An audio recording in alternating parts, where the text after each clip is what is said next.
Welcome, dear listener.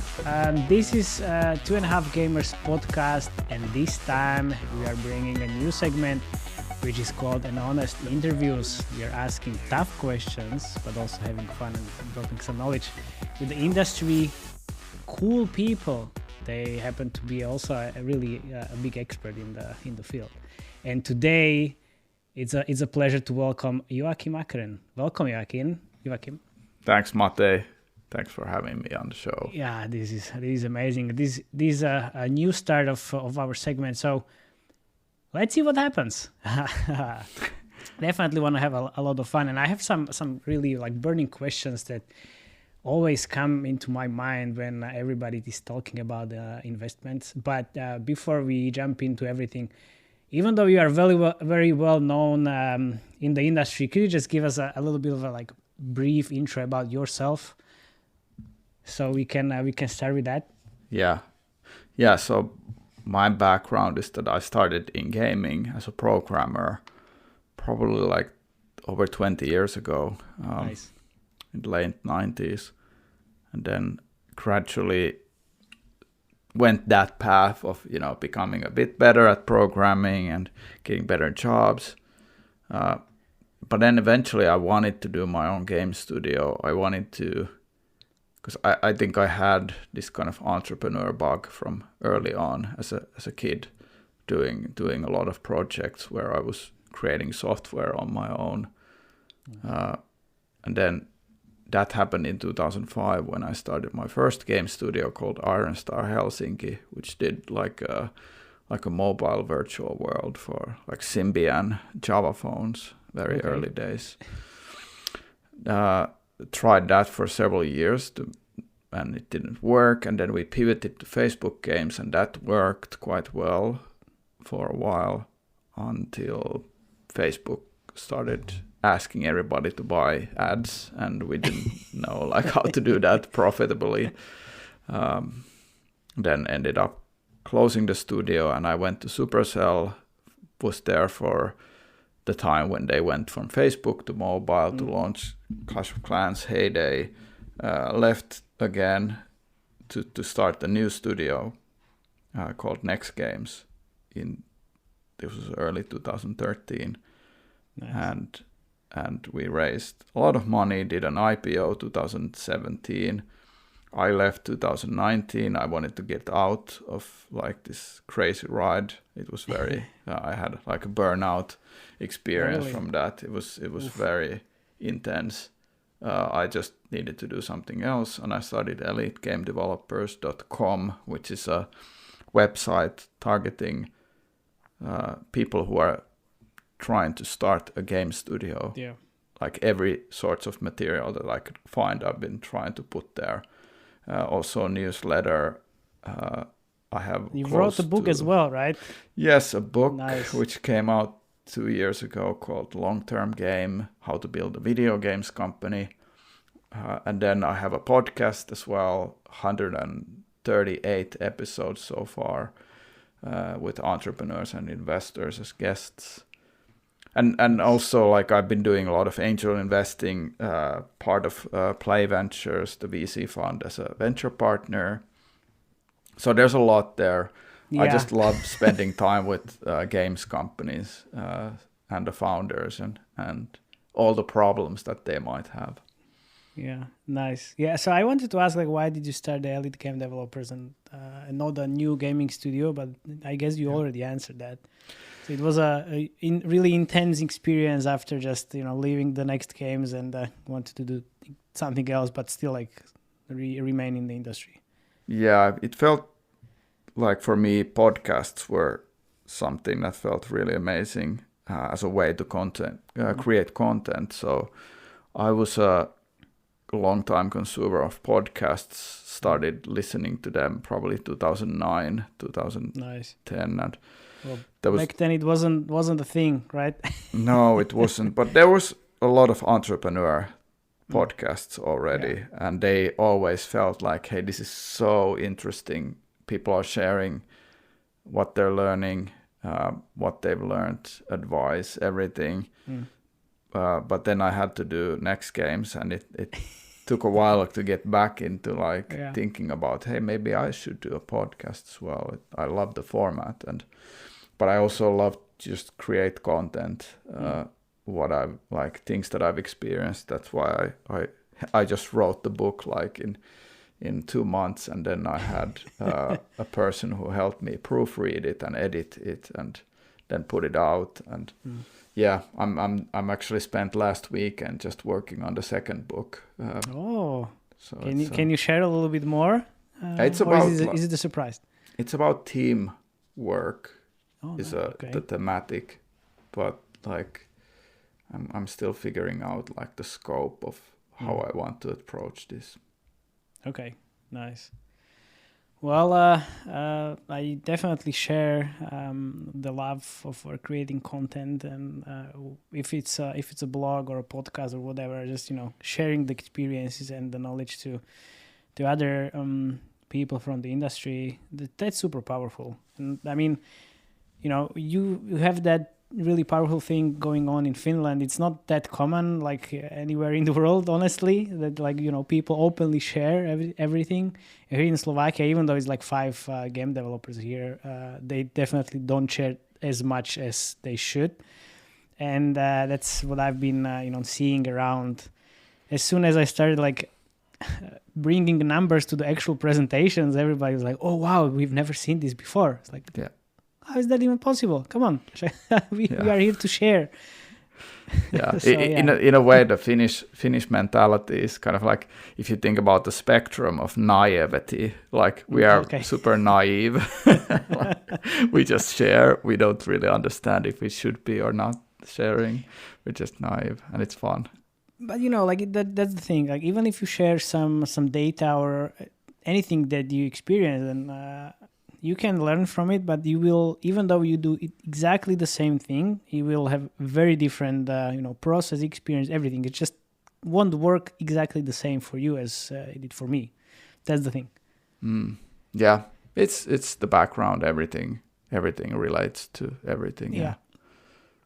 You mentioned also you are a part of the Play Ventures company, and I know you just. Well, not just, but you became a partner. It's a recent thing. So how can you just become a partner at the VC company? I was actually talking with them when I was leaving Next Games that this is something I would really want to do, getting into investing. It felt like a great way for me to be involved with gaming startups. I think the whole process went that way, that I started doing angel investing. I started writing about what I'm thinking about startups, how to help startups, what kind of help do they actually need, where do they need structure, things like that. So just putting out a lot of things that I'm thinking about. And I actually got contacted by several funds. This was 2020. Late 2020 to join as a venture partner, which is kind of a part-time role where you're not full-time, but you're kind of one leg in the VC world already. And that felt like the right choice for me as I'm still figuring things out. So the options led me to pick Play Ventures because it was kind of the best fit regarding how they think about gaming, how they think about startups. And also I knew the guys from way back in the Finnish industry. So it was a privilege to get to work with them. Nice. Are there any skills or requirements that someone need to have in order to be a good venture partner, or like you said, one leg part-time VC partner? Because it's definitely not an easy job. That's something I can tell, even though I've never done it before. Yeah, I think being an entrepreneur is one way to approach becoming a VC. It's just going through that path and seeing what happens there and experience, because applying the money to startups that VCs do is just 1% of what you can add to a company. The 99% is navigating all sorts of troubles with the founders that come up, the problems, everything that's internal, external, everything. And if you have been seeing things like that happening in your previous career, if you can help and apply that knowledge, I think that's one way to get into VC, is just be that kind of person. Nice. Okay. Yeah. All right. Well, it's an interesting, definitely interesting, let's say, job position. Maybe I can put it into my bucket list for later stages in my life.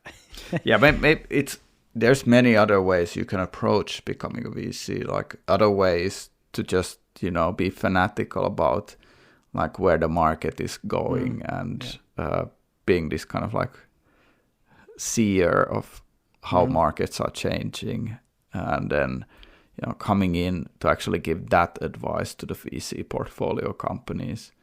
But I think it is always like, hey, what can you actually bring to the table after the cash has been put into this startup? So yeah, and what exactly can you bring into the table? I mean, like you are just becoming a best friend with the CEOs, or like how does that work? Yeah, it's there's different kind of roles. Like you can be a board member where there's like official board meetings where you're meeting once a month, twice every second month, having that kind of role, or you can have a lesser role where it is weekly, bi-weekly catch-up calls, like just getting to help the founders in what their problems are. Okay, so I guess so that's how your LinkedIn is able to be full of being an investor and then board member in like multiple companies, right? Yeah. So, okay, nice. Yeah, it's kind of, you don't necessarily spend time with the companies doing the actual work, but you take up sessions where they need help and where you can help out. And then do you actively approach the companies, or they do it? Like, so for example, CEO just, see some kind of problem within the team, and then they just approach you, or you are trying to be, proactive and try to see the problem before it actually happens? It's both, actually. Okay. I would say that there's some proactivity that I've applied when I'm helping founders, but then there's a lot of these situations that aren't really evident until the founder brings them up. Okay. So it really depends. I think one of those areas which are interesting is like when you need to raise another round. That's like the earlier the better, usually, is the way to approach that. And it's not evident to founders who often, more than not, are sensitive about diluting their ownership. Because when you raise more money, you need to give out more equity to investors. But the investors know that the cash that you're getting into the company is always also putting the company to the next level. So the quicker you can go to the next level, the better with these venture-backed companies, because then it means that there's maybe even an exit coming in the future, and the companies as well doing much better, versus like they're using their 12 to 18 months runway, and then like if that happens only in 18 months, it's going to be very problematic, and it's going to be less easy to get the right terms and everything. So it's tricky. Yeah. Okay.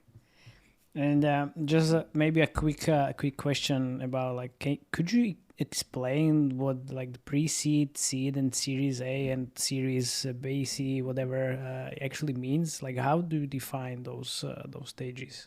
Yeah, the pre-seed is the first money usually in from like VC or angel investors, where the amount would be like few 100,000 to $1 million, in that range. or even 2 million is nowadays still said it's pre-seed. So it's the area where you don't yet have anything happening in the business that would say that, hey, this is gonna be big. Okay. Or there's no evidence of that besides the team and the idea and maybe some prototypes or something. But then like you go from there to the next stage where you're graduating is that you have, if you're talking about the game studio that is raising funding, it is that you're going from that idea stage to actually having executed some part of the project to a place where you can show that things are working, that we've progressed, and maybe there's KPIs already, some early indicators, and then you're raising that seed round, which is the next stage of, like, depending where you are at, but like a few million, to actually go through to the stage where you show that, okay, this is going to work, and this is going to be a big business when this game goes into global. So even with the seed funding, you are not going to be scaling the business, meaning that you're not going to be hiring a lot of people, but you're not also going to be spending a lot into user acquisition or into other marketing activities. So then that stage, this is just, of course, like an optimal way of approaching things. Yeah. It's never usually this way, like strictly. And then you get to that A, B, C, D, whatever. That means that you're growing something that works. You kind of, with the Series A, you're already shown that it works and this business is going to work. Okay. 30% likely that it will work. There's still 2/3 that it won't. But yeah, it kind of works that way, and each stage becomes more likely that the company will become huge and successful, and that's why the valuation also goes up, because it's more valuable to come into the company later. Okay. So what you're saying is that in the pre-seed stage, you're basically looking at the team mainly as a KPI. Yeah. And in the seed, more about like MVP of the game, right? And like the first playable. And then if that works, then you are looking at the long-term plan of how to scale or grow the company and the game. Yes. Okay. So we talked about the different KPIs in the different stages, and the question is then, like, how do you actually decide to invest in companies? Like, what is your due diligence process? Because obviously it's not that easy to just deploy some money into the gaming company, and if it's a like unknown company, or like there is a couple of just dudes starting their own small studio, like how do you go about that?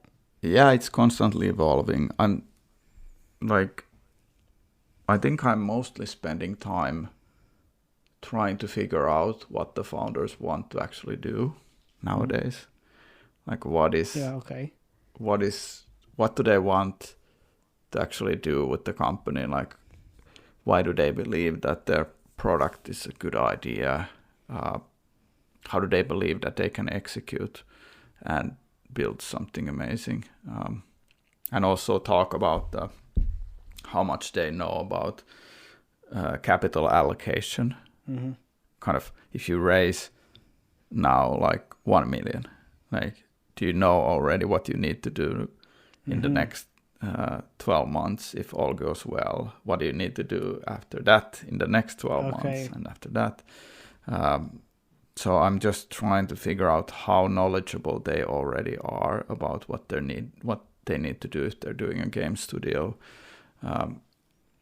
And it's fine if they don't know all the questions. I think that was my next question. I think it's great if they say that they don't understand. Like if they admit versus they come up with something. And they pretend. Okay, so we definitely know what we are going to do, but they don't know shit But about then that. then there's some good things there as well. So it really depends on so many context related things. So it's kind of hard to say like what I'm looking at. But maybe one thing that I am looking at is red flags. Yeah, okay. Because like I ask 100 questions and I want to discover the red flags that come up organically. Sometimes they just come out when I'm asking something. They say something that really like points out that that sounds like problem later on. Like it's quite like you're interviewing somebody for a job, because you want them to be kind of good for the thing that they're signing up for, which is to run a venture-backed company, and that's the job. So then the job has a lot of nuances. Like what I really like about founders, if they're very not ego-driven, so that they want to build this company because it feels like it needs to exist, and not that, hey, I need to be a founder because I always wanted to be a founder. So that's not a good motivation to actually do a company. Do you have like any red flags that you could point out that, okay, so if you see this, I don't know, whatever, okay, so we have 1 million, we are going to buy Lambos for it, but making that's this up obviously, but something like that, where the founder has a side business that they will continue. Like you cannot. You also said, I think in interviews that or even in the newsletter that like all the founders need to have like something on the side. I know you mentioned like blogging and writing and doing the podcast, but what's the difference between the side business and like doing this for basically free? That's also something to keep your mind pretty much busy. Yeah, I have this article which talks about the side project.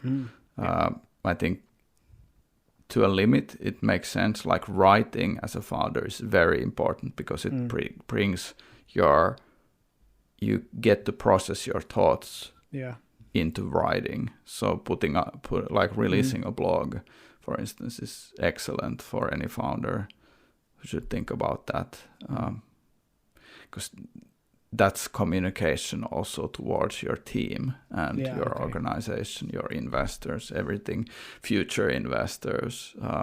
It's also like, it's about communication, but it's also kind of marketing as well.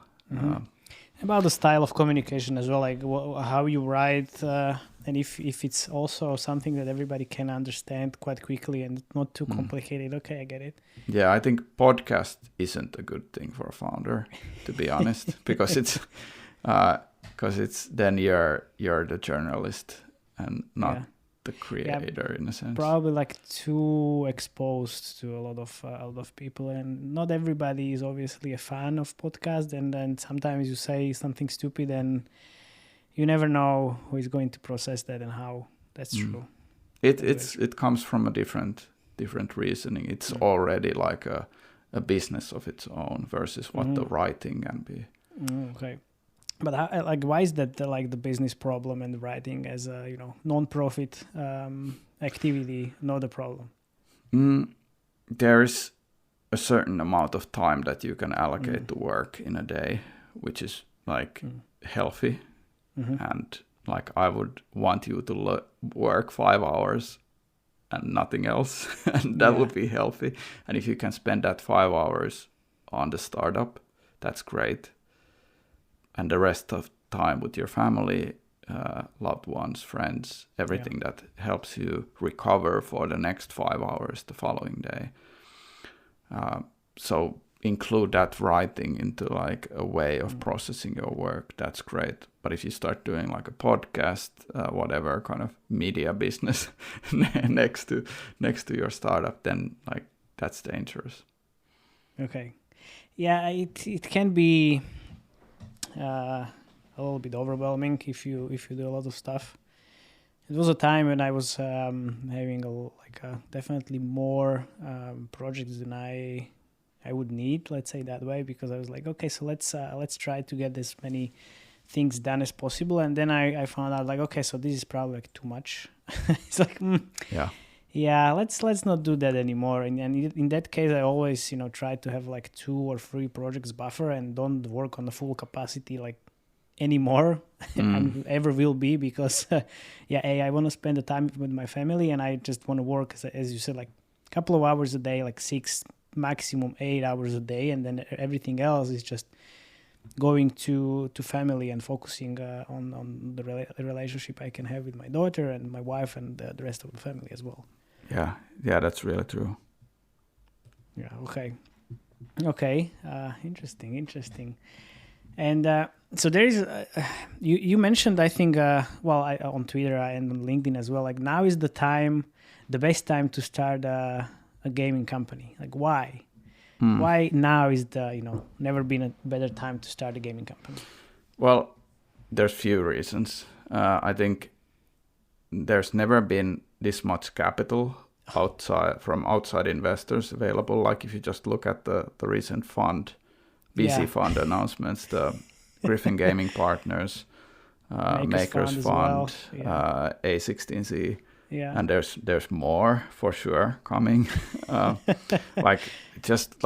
Think 3 years ago, there was so less amount of VC funds doing gaming. Like 5 years ago, even less. So this all happened so quickly. So in the grand scheme of like 40 years of games industry, now the last few years has been super great. Of course, it might get better and better, but it's never been as good as now. Yeah.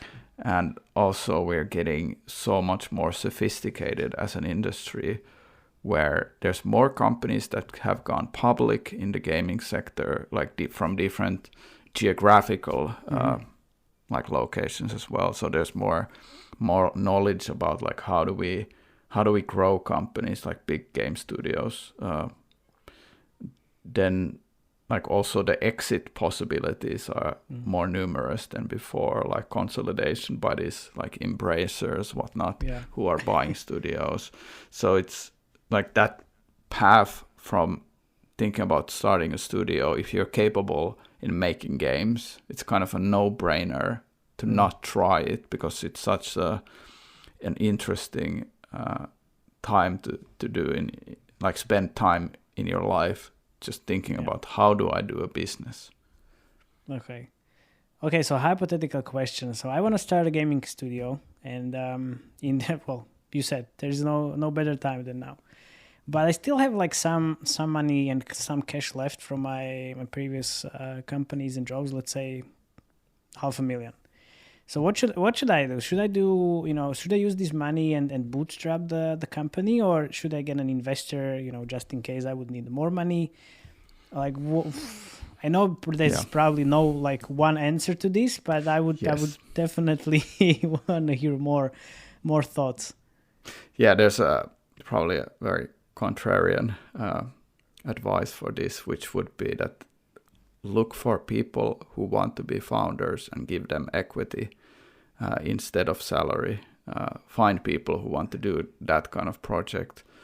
At least start off with that for, let's say, 6 months, where most of the work doesn't go into, hey, let's code this prototype, let's try out quickly some game concepts, but rather sit down and talk about what kind of company you want to build and read these books that give you insight into company building. Because most of the time the companies that I'm looking at don't have people who've done games companies before. I would say 85% of the companies that I'm working with are first-time founders, which means that they don't have the experience of doing a company before. But if you read books like Good to Great from Jim Collins, and there's a bunch of there's a bunch of other similar great books. Now I'm reading this Why Startups Fail, which is by a professor from Harvard Business School. it's a really new book that came out, I think last year. Yes. Like those kind of books really give you that insight of, okay, this is what I'm going to be expecting from this job of being an entrepreneur. And that helps you already like get past one point where you're going to be surprised about issues, because there's going to be so many problems coming up that will surprise you, and also in a negative way surprise you, like let you down in a way. So getting used to what are the common problems helps a lot for somebody. Even though you would have the cash, you would have the money to start prototyping, testing, doing stuff. I think having that discussion is great, because then you build a foundation that you can build a company on. And then you can think about, like, do we start spending the money that we have? Do we raise money? What we do? Okay. Yeah, I definitely believe like people are the cornerstone of all the companies, and if you have the right people in the right seats, then everything is possible, basically. Yeah. It just takes time and dedication, I would say, and then. There's a like it feels often with these game studios is that they're so anxious to do the company that spending 6 months trying to find even better co-founders is something that they're not willing to do, because they're so anxious to do the studio. Yeah. Let's do it as soon as possible. Yes, I think that would already, like, if you're thinking about first-time founders raising from venture capital, if I would see a company where the team has spent 2 years or a year planning, putting together the team, and now they have a few ideas that they're going to be approaching, that would already be very different from what I get pitched usually. And that would really like open my eyes that, okay, like these people are really thinking about how to approach this company thing. Yeah. And you know, going to a slightly different topic, nowadays all the hype around the crypto and the Web3.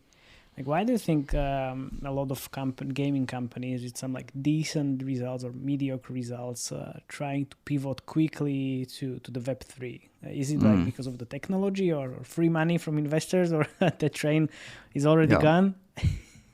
Yeah. Web3 craziness is ongoing for sure. There's so much interest there. Like now we saw this Bored Ape Yacht Club raising this 450 million. Yeah. Yes. And they're going to build a metaverse with that IP, everything. Yeah. And all the, buzzwords like land and everything is there. And like if you look at their numbers, like they made 130 million in revenue last year, and their profit was 120. So it's pretty amazing how good the margins can be in this Web3, which definitely is interesting. I think the problems here are quite similar to what were in the late 90s internet bubble, where there's everybody who can code something in crypto can get funding. Like, you could code a website, you could get funding. There's some of that happening. You have an NFT project and everybody throws money into NFTs. Yeah. I don't know how sustainable that is, to be honest. Like, it's like there's... Yeah. When we're coming from gaming, I think virtual goods is something that we're so used to seeing, having utility, having long-term value. But like most of this industry that is coming to NFTs is not coming from that kind of background where they've seen value in virtual assets. They've suddenly seen that a profile picture can be worth 2 million. And that's, it's kind of the analogous to virtual goods in gaming. There's more in gaming than what these profile pictures currently can offer, and that's why they are all expanding into these land projects, into these metaverse projects, whatever, UGC, because there is definitely like, what is next? like how many pictures of monkeys can you really sell until it becomes too old? Yeah. So like that, I think with gaming, like if you know and if you study and if you really pay attention to what crypto is providing, and also spend some time in the decentralized finance, do some yield farming, whatnot, kind of participate in those activities, it will tell you a lot more what it is all about. Because I think the whole Web3 is so much about just belief that there is wealth, there's value in these virtual assets because they are on the blockchain. And because enough people, like millions, hundreds of millions of people, believe in that value, it's kind of hard to let go. It's kind of like there's the dollar, US dollar. There's billions of people who believe that there's value in that as well. So it's not too different from that. And if you have a game that has virtual goods, people already believe in their value. Yeah. Like you have a roster in an RPG game of great characters and gear. And if those would be on the blockchain and you had something that is very scarce in the game, it would have value, it would have meaning. So, yeah. Smart teams will win in Web3. Okay, so smart teams. Okay. Yeah. I mean, it's definitely a huge opportunity, of course, to jump on board and try to create something quickly. And obviously, last year was all about raising the money. And like you said, there were just some of the buzzwords like Web3, Metaverse. What else? UGC, NFTs. And if you had all of these in the pitch deck, then everybody was throwing money at you. But now,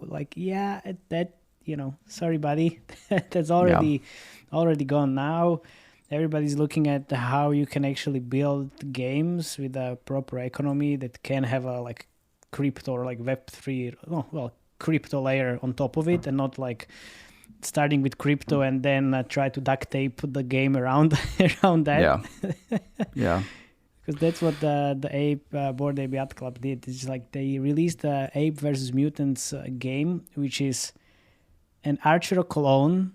There is no monetization, nothing, and they just they released it and said, "Oh, this is the game where you can just have your ape as an NFT and then play with it, nothing else." So I was like, "Why? Like, there is no value added in this game, really." Yeah. Yep. Yeah. So I think like the existing things, like the cool thing about gaming is always when these new platforms emerges, you can transfer a lot of the knowledge from the previous platforms to the next. So it's a strength for the games industry, which kind of you pull in people and the people stick there because the knowledge is always valuable. And like it's cool that new technologies, when they emerge, gaming is sort of the first thing that gets adapted with these new technologies. So that's why I think the industry will continue growing. And Web3 feels like it's just one of the new platforms getting really good adoption. Also, I would say the money is there, like with the margins that we can see. So investors need to be getting burnt a bit with the projects that don't work. So because how do you do the due diligence for these type of companies and games? I mean, there is no data yet. So is it like driven more by the team again, or like feeling, or like, okay, so this is a huge opportunity, but I still know like a lot of games will die eventually, but what if there is this 1% of games that I invest in that will become a huge hits? I look at the LinkedIn of the founders often, like of these projects. The problem is that these projects usually don't have, like they have a team slide that doesn't have real names of people. So it's very hard to do due diligence on the founders, like who are they actually. Yeah, that's a huge thing in blockchains. I work with one guy and one company, and they're like, so why do you use like a very different name? Like, oh well, that's the thing in the crypto. You will you will understand afterwards. Like, aha, okay, well, yeah. All right then. What do I know? Yeah. In these like all like is important like the token allocation like pre-drop, or like how does that work? Yeah, I've been thinking about that a lot as well, and I think it doesn't really like, is it an NFT drop, token sale, whatnot? Like you're putting out some sorts of crypto assets that are on the blockchain that have perceived value in future earnings, which could be airdrops that come in where you get more NFTs because you are an owner, and they have a tradable value as the project starts scaling, and you can sell them for stable coins and then cash out if you want into the real money. So yeah, I think all the projects are doing what they should be doing, because the model works really well where you have this kind of public market that is willing to trade assets quite quickly for these projects. And I don't think that's necessarily going to go away, because it feels more like pre-seed investing or angel investing in a way. It's still like with the tokens and coins, it's a bit tricky, I would say. For the regular stock, it can take like 10 years to get some money. But in terms of even tokens or coins, as soon as the drop takes place, like you can just pump and dump everything and then adios. Yes. Which happened with the ape coin basically. So they started on like $30 or $40, and everybody who just received an airdrop of these coins like started selling immediately, because why not? And then the price dropped to like $4 or something. So this is kind of dangerous, right? Yeah, I think there's mechanics there that we could think about, like vesting, for instance, that you cannot like release everything immediately. The dynamics are quite similar, I would say, from public market when you think about it. Like, a stock is appreciated or overvalued, and suddenly the market realizes that is true. And it was uncertain, but then it's like 100% true, and you start selling it. Like airdrops are interesting because they're kind of like bonus rewards that come. So like better airdrops, something that people don't want to sell because the current utility isn't yet utilized, and it will be at a later stage in future. There's a lot of interesting stuff. Artifact company, they were acquired by Nike, I think. Nike, and they did a really interesting airdrop, basically dropping a monolith, and that monolith started to be what I think selling around like 30K or something. But they said, so if you actually hold it for a long period of time, it's gonna get unlocked, and you can get a rare item which can have even higher price or value. And everyone who actually holds the monolith, it can get a little like more extra bonuses in the future. Which prevented obviously like from selling a lot of these monoliths. So that can be one mechanic, how to prevent these pump and dumps. And of course, like also like setting expectations that like, hey, we're gonna release this at $40, but we know that it's gonna go to like 100% less of that. That it's just an expectation that this will happen. That it's not a surprise to anybody. Like when you're giving your team as well these coins as a bonus and things like that, the team gets pretty demoralized if their bonus of 10,000 ape coins went to 100 ape coins. But, yeah, exactly. But like, if you just know that will happen, if you level that with your team, that this is definitely what will happen, that's much better.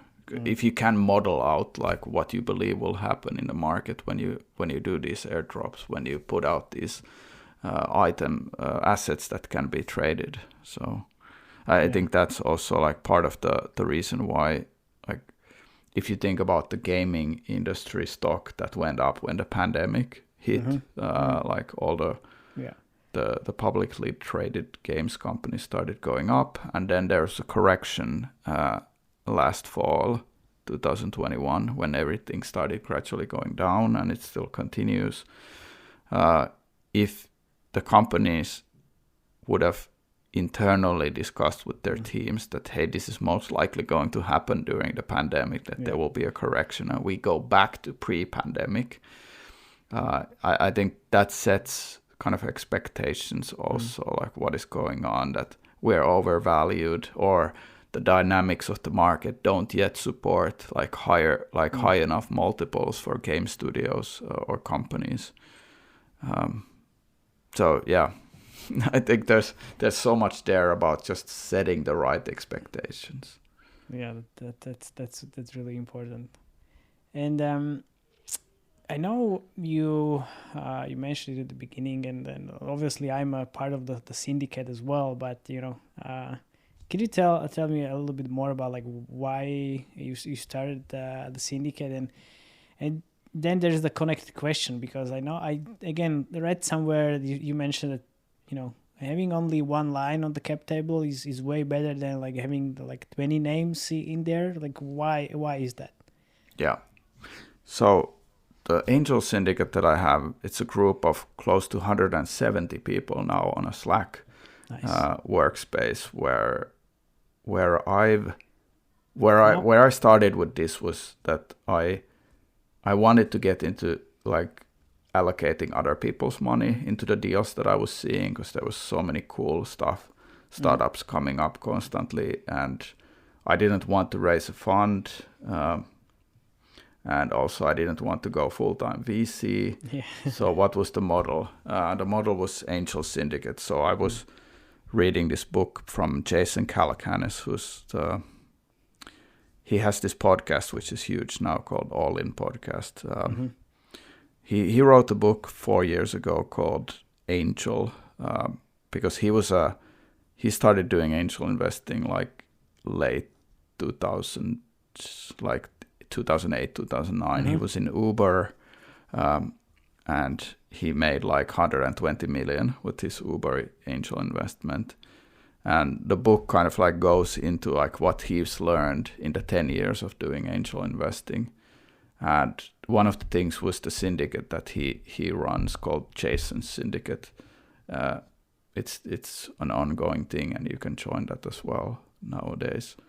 So I thought about that model. How could I do that? And I started like asking people. There's a Finnish business angel network, and I asked like tips for how to set up a syndicate, and the legal structure. Like tips that I got were for setting up a holding company structure in Finland. Did that for a while with the group, and it was very, very cumbersome. Like there's so much legality in Finland regarding all sorts of reporting and everything. So now I've been recently doing a lot of this stuff in the UK with the like these special purpose vehicle providers there. It's much more effective, where they take a lot of the work and reporting as well. But the motivation was to actually start trying to allocate other people's money and learn from that, to be a manager of money. Okay. But your question about the 40 people on the cap table. And then there is the other part of the question, like why is that the difference? From the one, like a VC. Well, like you have one syndicate instead of like 20 people on the cap table as an angels. Yeah, there's definitely the benefit of any future investor looking at the cap table and seeing like who are the owners in the company. When you have a syndicate group, it sort of means that there's some structure behind this group where the decision making is more centralized versus 40 people where the decision making isn't at all centralized. It's decentralized, which in a bad way, often for making shareholder decisions. That's one. Then the other thing is like if you're raising another funding round, you can just ask the syndicate lead for like, hey, are you going to participate in this round with your syndicate versus going to 40 people and asking, are you all going to, participate in the new round? And then you need to start organizing that. So there's tricky things. Okay. There. How do you find companies for the syndicate? Is it just opening up LinkedIn and your messages that I guess you are getting millions of them, or is it just like inner circle somewhere in between the VC companies? Yeah, probably half of them come through friends who introduce me to them, and the other half is quite organic, that people reach out. I think it's even higher, like how much of the deals that happen come through friends. So probably 2/3 come from mutual contacts, and then the last third comes from just organically looking at LinkedIn and seeing somebody saying, hey, I'm going on this startup venture, or I'm going to do something else next, but I won't tell you what. And then I just ping them and ask. This is how things happened actually with one of the companies that I invested in, which was really interesting because the founder CEO just messaged on or sent a LinkedIn post that he's leaving King and he's nice. Doing stuff, and then it escalated to an investment because I just asked him if he's doing a startup. Nice. And that's happened several times in the other context as well. Yeah, I know Eric Suford also mentioned this. He's just looking at the LinkedIn and trying to see who is leaving what company, and then offering like a startup money. Yeah, because that's okay. But that's an interesting strategy. Yeah. Nice. It feels like it works. Sure. Yeah, definitely. So I have a couple more questions, and this one is really about like the UA, because I know, and I've been hearing this for some time. Like every time there is an investment going on, like investors are really keen for the companies to have like internal UA people. So like why is that? Like, is it because why is that? Yeah, I think there's an aspect of like if the company is already at the seed stage where the next stage is then to start scaling. I think the money that you're raising at the seed stage there should be an allocation for thinking about building a team that will take care of user acquisition, and this is for free to play studios. So there's going to be optimization, there's going to be A/B testing, there's going to be creatives that will be tested, like making those creatives, changing those creatives, like trying different, cuts out of those creatives. So it's like somebody on top of that stuff. I think you want to have that in-house, at least in the seed stage. Afterwards, like the seed happens. So yeah, I think it's like the earlier you go to pre-seed, it doesn't matter really, because you then you can do a lot of external stuff. But like after seed, yes, definitely. Everything should be internal. Okay. mean, I guess it definitely adds value to the company a little bit when you have a senior UA person in house. But also, even if you have an internal team, everything can change, and that can leave. So it's also a bit tricky. These days, when the remote work is pretty much common thing, you can have and you can work with a lot of companies from different parts of the world, and it's it's tricky. But I totally understand. Yeah. Totally understand. And there is one tricky question. So if you can discuss anything, like an anti-portfolio, like if you have a biggest regret that you've done in the past, or any failure that happened that you can share. Obviously, if you can, then it's okay. Yeah, because I haven't been investing for more than 3 years, and the only company that I could have possibly invested in is Reworks, if I would have been looking at companies immediately when I started. But I wasn't really actively doing that process. And I don't know if I would have gotten the chance to invest, to be honest. I don't know the founders that well. So I would say I'm probably going to be more educated on this area in 2 years or a year when I look at all the rejections that I've sent out to founders, and just look at the CEO's name and then look up the email. So yeah. Well, Reworks, that can be painful a little bit. But it was I didn't have any chance to invest. So if I would have started a bit earlier, then possibly. So I don't have those kind of nightmares yet. Yet, okay. They will come, don't worry. I know right. So many people who have these stories. So very good. Definitely want to hear them out. But there are 2 last questions basically. The first is what is your favorite book and why? And this is from our mutual interview we did in the past, which I really enjoyed, and I really liked this question. So what's your favorite book and why is that? Yeah, I've been thinking about this once in a while as well. I think it's getting to a point where I'm more keen on reflecting on the books that talk about how you can live a better life. So Ryan Holiday's Stillness is the Key has, I think, the best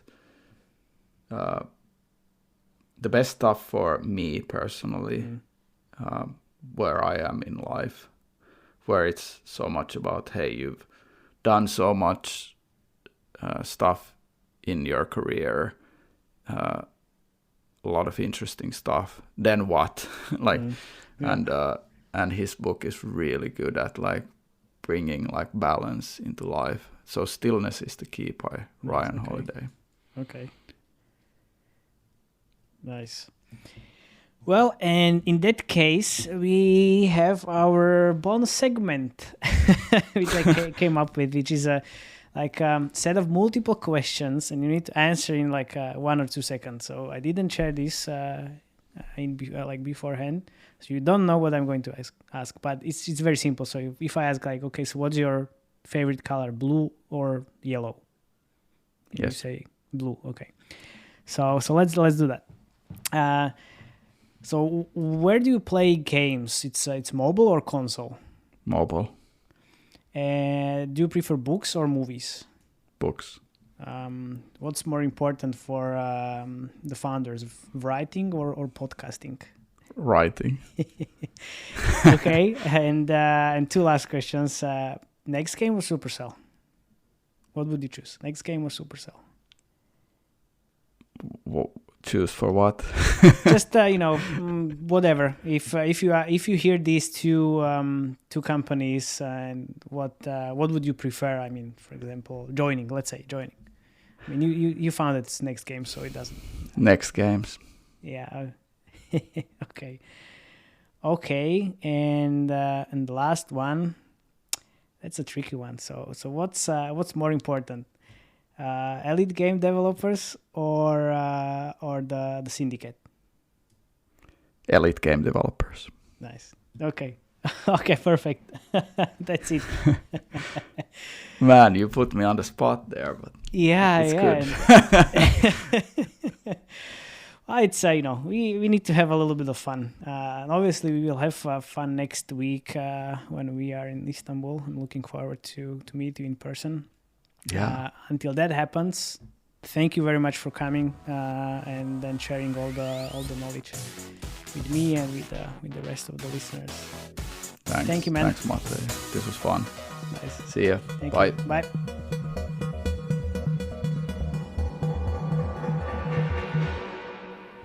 Okay, 1 second.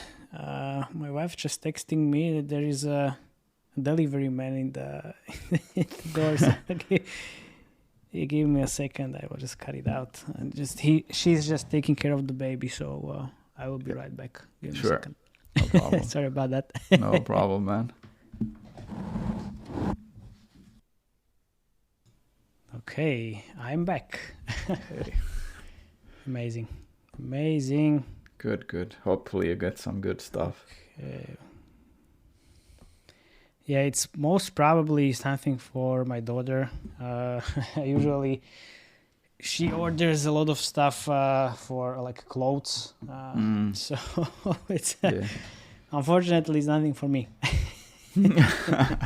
Yeah, we don't need anything when we have our gadgets already.